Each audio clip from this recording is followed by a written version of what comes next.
Nightcast. Stephen Lloyd Gilbreth brings you the current news from the world today and how it relates to Bible prophecy. Understanding the end-time events leading to the peaceful world tomorrow. Ladies and gentlemen, Stephen Lloyd Gilbreth. Greetings, friends, and sorry I almost messed up our controls here on the audio. Our opening story tonight, welcome to this June 19, Thursday night. In Iraq, our opening story, fear is mounting over ethnic divisions in Baghdad. The pressure of people fleeing the latest fighting in Iraq and being forced into temporary camps continues to grow. It's adding to the international alarm over the fallout from the Sunni insurgency that swept through swathes of northern and western Iraq and threatened a bloody fracturing of the country. We are having a narrative where people fear, obviously, reprisals from ethnic divide and violence that is mounting in the country, in Baghdad as well. There is UNICEF staff particularly concerned for that. We are actually protecting them. Militants apparently parading the spoils of their successes captured Iraqi military vehicles in the town of Baghdad. But there's still a war of words between them and the government over who controls the town's vital oil refinery, the largest in the country, as remaining staff were reportedly evacuated from the sprawling complex. In Washington, President Obama consulted congressional leaders on his options. He reportedly told them he doesn't need their approval for action, but he also appears reluctant to launch the airstrikes the Iraqi government has asked for. Plenty of activity on the flight deck of the aircraft carrier USS George H.W. Bush in the Gulf. But US commanders are said to be uncertain what their targets would be, and Washington's focus right now seems to be more on pressing Iraq's different sectarian leaders to unite and address their political divisions. On Wednesday, Iraq's Shiite Prime Minister Nouri al-Maliki made a new appeal for unity. Many see him as part of the problem. He's accused of pursuing authoritarian, sectarian policies, but his supporters say the need for action is urgent. We do not want to get to a stage where these ISIS terrorists and their Baathists, militant Saddamists get a permanent hold on Iraqi territory, because that will be the basis on which this cancerous growth will grow to the whole area. It will destabilize the whole area, and it will, as Prime Minister Cameron said yesterday, affect the UK. In Shiite-dominated Basra in the country's far south, more volunteers to take on the militants. But just how this crisis unfolds and what its impact will be inside Iraq and beyond are still far from clear. Nick Childs, BBC News. Friends, in this video report brought to you, anchored by Nick Childs, you heard him say how U.S. President Barack Obama has told congressional leaders he doesn't need lawmakers' approval for any action in Iraq, according to the top Senate Republican, who revealed to us what the president said. However, in a later report from today, the president is acquiescing some on that and says he will consult with the House, the Congress, before taking any action. And of course, you also heard in this how he's reluctant to take action. And of course, there are some analysts who are saying that if the United States does get involved at all, even airstrikes, the airstrikes won't be effective to stop what they need to stop, and it'll inflame. It'll add flames. It'll add fuel to the flames. Senator Mitch McConnell was speaking after a meeting between the president and senior members of Congress in this video. Iraq, as you know, has asked, as of yesterday, asked for U.S. airstrikes against advancing Sunni militants. Now, friends, yesterday, in the video we played where General Hims, some of your military people in Congress were going back and forth, you heard the military using the term ISIL, and you heard the senators using the term ISIS, which is the main term, ISIS, the main term that the news people are using. The President of the United States and the military under him and other certain analysts are using the term ISIL or ISIL, ISIL, as opposed to ISIS. Now, what's the distinction? So I've made a chart. I hope you can see this okay on your screen. Actually, it's not coming out as well as I hoped it would on the video screen here, but I think you can see it well enough. I can go over this with you just a little bit. If you go to the third line down where the term ISIL is, right above ISIS, you'll see that ISIL is an acronym or shorthand. Acronym means each letter stands for something. ISI, the first three letters of ISIL stand for Islamic State of Iraq. And the ISIL part of that stands for Islamic State of Iraq and the Levant. As opposed to ISIS stands for, it's the acronym for Islamic State of Iraq and Syria. And since making this chart, I saw two different news reports. One news report saying that the ISIS stands for the Islamic State of Iraq and Syria. And then another report saying that the ISIS stands for the Islamic State of Iraq and al-Sham. Now, I've got al-Sham explained here on this chart, but first let's explain the ISIL, the Islamic State of Iraq and the Levant. On the second line down from the top on this chart, you'll see that we explain Levant. It's a standard English term for the broad territory of al-Sham. Now, if you go to the sixth line from the top, the second line from the bottom, the chart explains al-Sham is a region stretching from southern Turkey through Syria to Egypt, including Lebanon, Israel, the Palestinian territories, and Jordan. And in news today, the latest plans for ISIS is to attack Jordan. So that's next on their planned itinerary.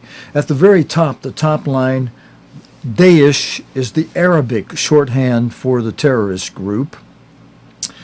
And the news people are primarily using ISIS or ISIS because ISIS, without the all caps, is already in news parlance. It's in it, and ISIS is also the name for the ancient Near East, an ancient Near Eastern goddess, the goddess of Ashtar or Easter, also called Isis and related to Semiramis. And, that's tied to Ashtar, tied in with Easter. And that parlance is already recognized by the news people. It's already been used by the news people. And so it's something people are used to having heard. So using the term ISIS, that stands for the Islamic State of Iraq and Syria, or al-Sham. Syria and al-Sham, of course, two different things. Al-Sham means the same thing as Levant. It means that entire wide territory, that broad territory, again from southern Turkey through Syria to Egypt, including Lebanon, Israel, the Palestinian territories, and Jordan. And the goal at the bottom of our chart, I've got the goal for you there. The group's stated goal, this Daesh, which is considered the more accurate term for this terrorist group. It's one the Arabs themselves coined for this terrorist group. The stated goal of ISIS or ISIL or Daesh is to restore an Islamic State or caliphate in the entire al-Sham or Levant area. And again, al-Sham, the al-Sham area, the Levant area, interchangeable terms, means the same thing. The region stretching from southern Turkey through Syria to Egypt, including Lebanon, Israel, the Palestinian territories, and Jordan. And really, the two terms ISIL and ISIS, as they're being used in news stories, they're interchangeable, even though technically there's a difference. If if it technically meant, if ISIS technically were limited to the Islamic State of Iraq and Syria, that would greatly limit it. But as some news people, and I don't know how accurate this is, but as some people have coined ISIS, they've coined it to mean the Islamic State of Iraq and al-Sham. And in that case, using ISIS for Iraq and al-Sham, it means exactly the same thing as ISIL, for Iraq and the Levant, same areas, Iraq and of course, but that really becomes redundant because the Levant includes Iraq already, from southern Turkey through Syria to Egypt, Lebanon, Israel, the Palestinian territory, and Jordan. Well, maybe they bypass it, coming that route of southern Turkey through Syria to Egypt. So maybe you've got to say Iraq and al-Sham or Iraq and the Levant. But anyway, ISIL and ISIS, really, they're, as the news stories are using them, they are synonymous. They essentially mean the same thing, but that's the technical explanation behind the terms, which are acronyms, used in a shorthand kind of a way. Okay, we've got more video for you tonight, friends. Oh, and actually, you know what? Let me. I gave you my off-the-cuff explanation, but let me read you something from some little snips I took from the Washington Post today, which says if you're following the ongoing crisis in Iraq, you've probably encountered the conflicting acronyms used for the jihadist group storming through the country. The Washington Post has been referring to the organization as ISIS, or ISIS, they pronounce it both ways, shorthand for the Islamic State of Iraq and Syria. Now, let's see, that's where I got that explanation that ISIS is the acronym for the Islamic State of Iraq and Syria. Got it from the Washington Post. And ISIS is how most news organizations that operate in English began identifying the outfit when it emerged as a dangerous fighting force 2 years ago, launching terror strikes and carving out territory amid the Syrian civil war. But the acronym that's now deployed by many agencies, as well as the United Nations and the U.S. State Department and President Obama, is ISIL, or ISIL, ISIL. And that's why you heard, again, yesterday in the video we were playing, in the congressional hearings, the military people were saying ISIL and the senators were saying ISIS, because senators were following the news. The military people were following the president and the U.S. Department of State, who have been referring to it as ISIL, with the understanding that it's a greater area than ISIS would be if ISIS is used as the Washington Post was explaining it to mean the Islamic State of Iraq and Syria. So ISIS has limitations technically, if that's strictly the technical meaning of ISIS, but people are using ISIS as if it were the same and meant ISIL for the Islamic State of Iraq and the Levant. Here is how the Associated Press justified switching its acronym style from ISIS to ISIL. In Arabic, the group is known as Al-Dawla Al-Islamiyya fi al-Iraq wa al-Sham, or the Islamic State of Iraq and al-Sham. The term al-Sham, again, refers, as I explained from our chart, refers to a region stretching from southern Turkey through Syria to Egypt, also including Lebanon, Israel, the Palestinian territories, and Jordan. I went over with you the group's stated goal is to restore the Islamic State or caliphate in the entire area, the entire Al-Sham or Levant area. Again, the standard English term for this broad territory is the Levant. Therefore, AP's translation of the group's name is the Islamist State of Iraq and the Levant, or ISIL. But in a smart blog post, Syrian analyst Hassan stresses the distinction between Al-Sham and Bilad al-Sham. The former is often used to signify Syria or Damascus, the latter the wider Levant. He also makes this astute point about the usage of the term the Levant, which is slightly dated.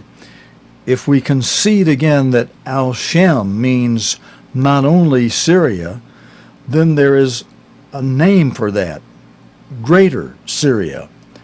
When we use the older term Levant, that should be used alongside the older name Mesopotamia for Iraq. When you use modern Iraq, this article says used the modern term Greater Syria in that case, according to Hassan. It's the Islamic State of Iraq and Greater Syria, still ISIS, ISIS. In any case, neither ISIS nor ISIL are as accurate as Daesh, which, friends, you see on the very top of our chart. Daesh, the Arabic shorthand for the group that no one in the English language press seems to use. ISIS has become part of the English language media's common parlance, and again, it has something of a ring to it. It's like the ancient Near Eastern goddess Isis. So switching to ISIL is, if nothing else, a bit jarring for some. Most of the time we deploy acronyms that preserve the wording of non-English languages. Many English language readers following South Asian politics will know the upstart Pakistan Tehreek Insaf Party as the PTI, not the Movement for Justice, which is what Washington Post style dictates. The main ruling party of Algeria is almost always referred to as the FLN, for Front de Libération Nationale, and not by what would be its English equivalent, the NFL, or the NLF. I meant to say the NLF, but and there are myriad more examples in the large battlefield of copy style controversies. The distinction between ISIS or ISIL is not so great. In other circumstances, such decisions carry genuine political freight. For decades, many news outlets have kept using Burma to identify the former British colony in Southeast Asia rather than Myanmar, the name for the nation that was put into place by a junta that was long an international pariah. In recent years, as the country's slow transition to democracy has taken effect, we've seen more institutions making the switch. Washington Post style dictates Burma with a nod to how the country is also known as Myanmar. All right, friends, I probably belabored that somewhat, but perhaps, it'd be helpful to you to be thinking about the terms and things we use. And this thing out of Iraq hit a lot of us like a ton of bricks in the face, Now, let's go to a little more I have here. Thousands of Iraqis who helped the U.S. during the war in their country and who've been waiting for years for a visa to come to America fear they could be killed in the chaos as sectarian violence intensifies.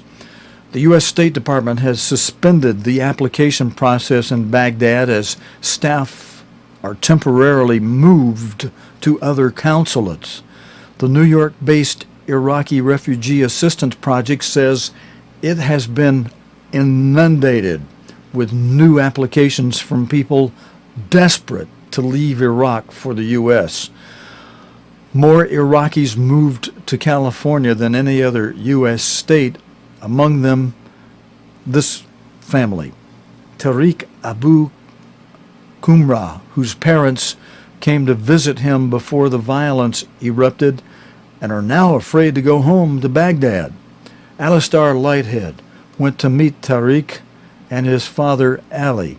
This video, friends, is produced by Reagan Morris and was filmed and edited by Luke Winsbury. I was surprised that it went so quickly, but I wasn't surprised that it's going to happen. The voice of an Iraqi exile, seeing from afar the images of the country's sudden descent into violence. We've all known that the army and police are corrupted, and we all knew that they're not really a professional army. Tariq Abu Kumra is now settled in California. His family came to visit before the violence erupted and have watched the news from home every day in horror. And after capturing a number of big cities in Iraq... Something in those militias, whether they were like ISIS or the Shia militia, they both agree on one thing, is that everyone who helped the U.S. is someone who needs to be killed. Tariq worked for the U.S. military as a translator. It took him 2 years to get a visa to move to America, and he says 20,000 people like him are still waiting. I don't know if it's because of lack of resources or lack of will to, fix that broken process, but both ways it's not going to work and people are dying. The State Department says things are improving, but the number of asylum seekers is increasing dramatically. Tariq's dad, Ali, came here on holiday after retiring from a government ministry. He's now afraid to go back. It's impossible, it seems to me, it's impossible to go back to Baghdad with that situation, because I will be, especially me, I will be killed. Do you think the US will get involved? I don't think so. And I don't feel they should do that. I don't think there will be a happy ending for this story. It's going to be disturbing. So I had this flag, one of my commanders gifted to me. A memory of his time working with US forces, signed by some of those he was close to. It has been my honor to work with you. Stay safe. So was it worth it, for Tariq and for his country? Does he regret his role? No, not at all. I really like what I did, and I think it helped a lot of people, even those who hate me. I know that I helped a lot of those because we helped bridge that cultural gap between the U.S. military and the local population. So now I would do it again. And friends, just one more item on this story from today's news. When I see pictures of the United States Secretary of State shaking hands with various leaders of Iran, and there being talk of collaboration between the United States and Iran on Iraq, it just, it makes me think of Solomon's son Rehoboam. I think I mentioned this last night, when Jeroboam came before him and said, look, lower the taxes. And Rehoboam said, I'll consult with my advisors. And the senior advisors told him, by all means, lower the taxes, keep the people under your fold. Well, that wasn't good enough for Rehoboam. He didn't want to take the advice, really, of the senior council who had advised his father Solomon. He set up his own young advisors and asked them, okay, fellas, his peers, what should we do about Jeroboam's request that I lower the taxes on the house of Israel, on the 10 tribes that he represents? And the younger men told him, tell them you're going to be worse than your father. You're going to double their taxes, and they better heed. Well, he drove them right off. It was, the Bible does say get a multitude of counsel, but it says get a multitude of good counsel. Rehoboam took the bad counsel of the young men. And that's what I see the United States doing. They're ignoring the senior counsel of former Secretary of State William Schultz, who had experience with Iran for years and warned in an interview just 2 months ago. I got to get that and replay it for us sometime here, friends. He warned in an interview a couple of months ago that Iran will smile at your face, send you on your way, and stab you in the back. And, you know, that's advice we would be well advised to remember. They laughed at us right after beginning to first make negotiations on lifting the sanctions. And they said, oh boy, have we fooled you. In the Arabic language, I played that interview for you, where the advisor to the former president of Iran said, look, what we did was we only showed the United States and Europe a certain level of uranium enrichment that we had, and we said, okay, we'll reduce that, and they'll do that. See, but he said on the air, he said, but we didn't tell them about this other stuff we've got underground we're working on that's already at a higher level than the other stuff we showed them, and we ain't gonna stop working on this. We're gonna keep working on this, and so who knows where, you know, and then by the time they get to negotiating, they'll have bombs. And then they'll say, sorry, fellas, we're on equal turf. And we're not going to reduce our stuff. We're going to blow you up with it instead. Anyway, as the Obama administration decides how to respond to the latest crisis in Iraq, one question that's come up that really was rumbling around in my head is how to respond to Iran's offer to collaborate with the United States on the matter. Official U.S. reactions have been mixed, and initial discussions have reportedly already taken place on the margins of the P5+1 nuclear negotiations in Vienna. In yesterday's Wall Street Journal, however, Michael Singh of the foreign policy group's FP magazine, Foreign Policy magazine, Mr. Singh argued that it would be a mistake for the United States to embrace Iran's offer to collaborate or even to create the appearance that the United States is doing so through prominent bilateral talks on the matter. Not only will further Iranian, this is what Mr. Singh says, I'm quoting him here, not only will further Iranian involvement do little to stem Iraq's crisis, it could also make matters worse. Mr. Singh says, as I note in the column, the U.S. should want to see less, not more, Iranian involvement in regional conflicts, given Tehran's history of sowing instability and supporting terrorism. All right, friends, I want to share one more story that relates to the seals of Revelation. Before we close, I know we're going a little more than 30 minutes again tonight. I have the past few nights. I've had some of you encouraging me, turn this into an hour program, Steve. You need an hour for it.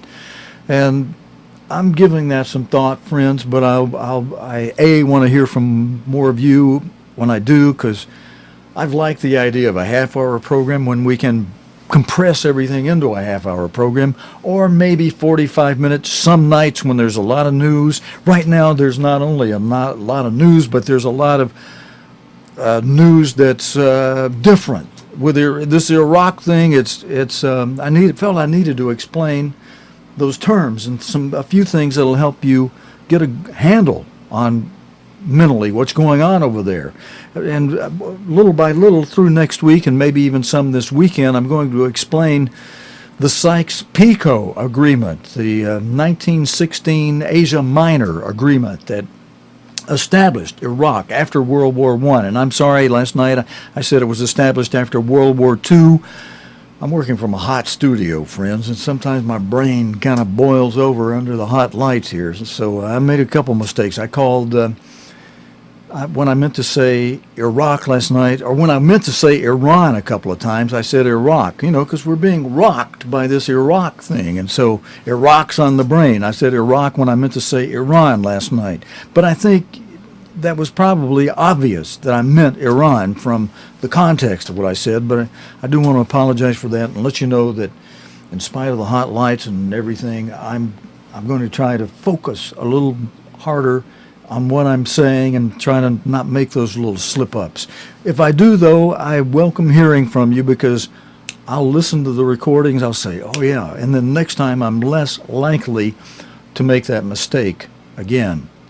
But in this next video that I have for us that I want to be sure you get before you leave our broadcast, it shows more of the red horse, more war, rumors of war, and of the fourth seal, of the pale horse, which Jesus Christ described primarily as a horse of loimos. Loimos meaning disease epidemics, pestilence, the plagues of Egypt. Those are the main things that our Pastor General focused upon.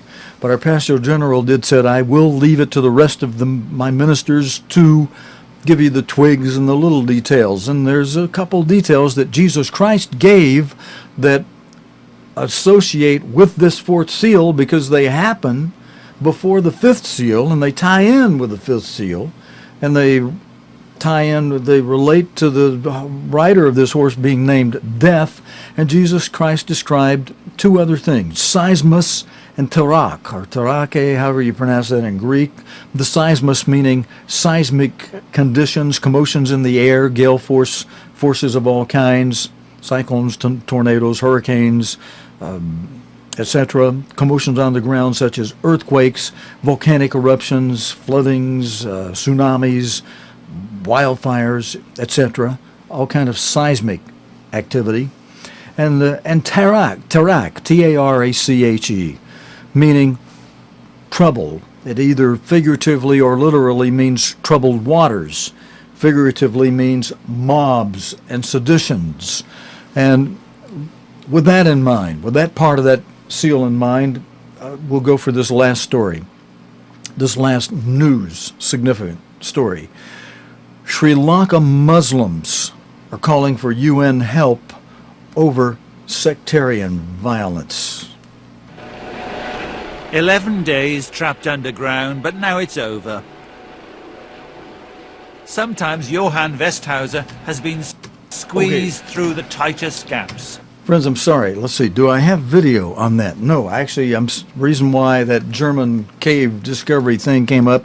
And listen, I'll back up. Before we sign off, I'll play that for you. But the more important story is this one, and I only have a text read for you on this story.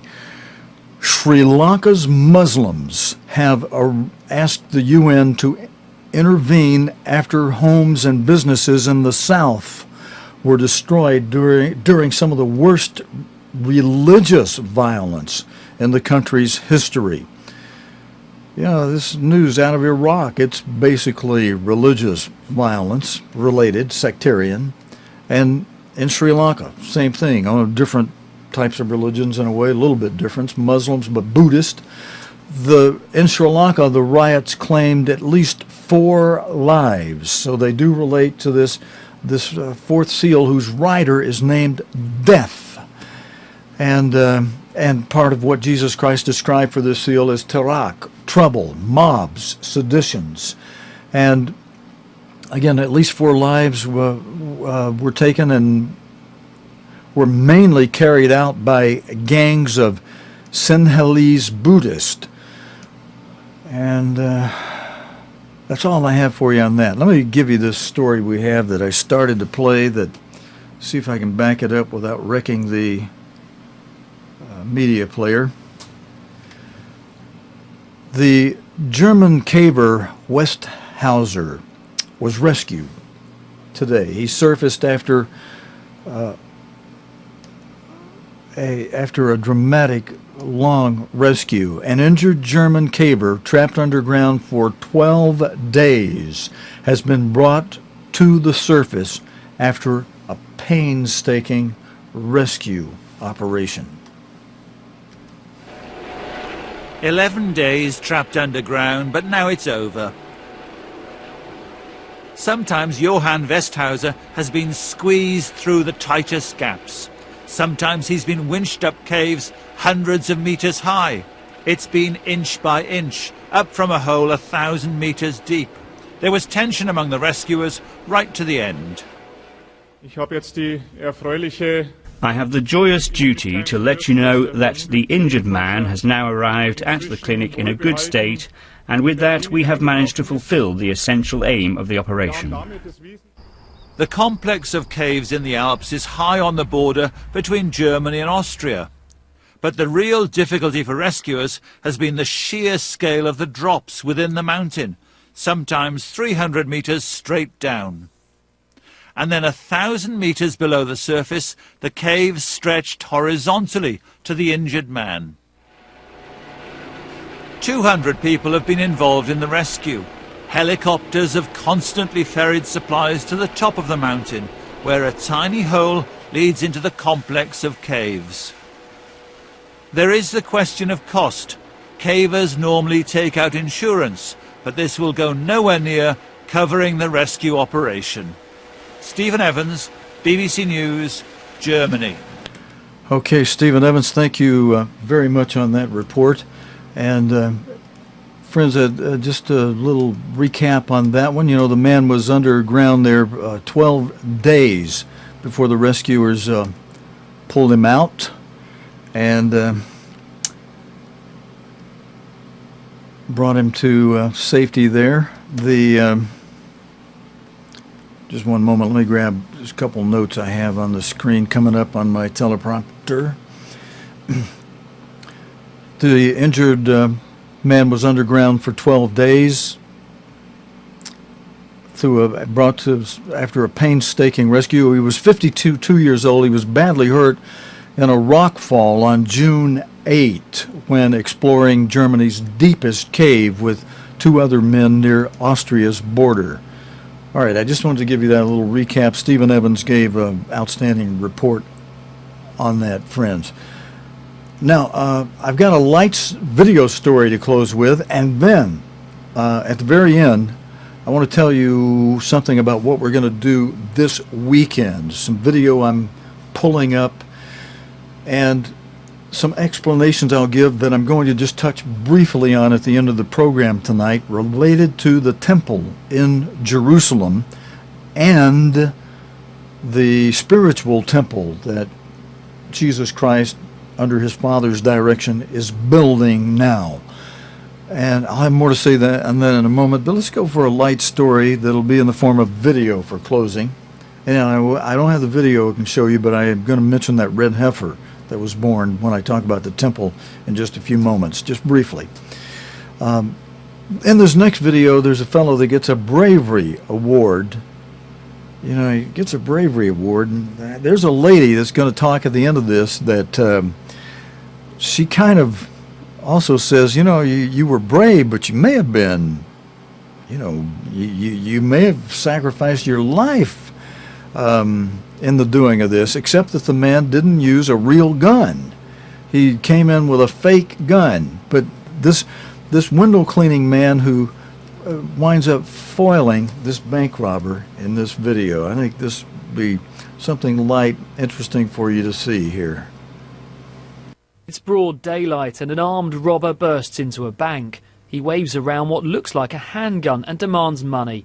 But a customer is having none of it. He shouts at him to drop the gun. The man flees, and he chases him out into the street, grabbing a fire extinguisher, where he overpowers him and waits for police to arrive. Today, James Rowley, who when not fighting crime is a window cleaner, receives an award for bravery. He says he just reacted instinctively. I just knew what was going to happen. As soon as I saw him wearing a crash helmet, nobody does that in a bank. I just knew that it was going to be an armed robbery, and I was really in a bad mood that day, so he made a mistake by coming in the bank. It was later discovered that Andrew Fernandez had already carried out 2 identical armed robberies. He's now been jailed for life. James has become something of a local celebrity among his clients.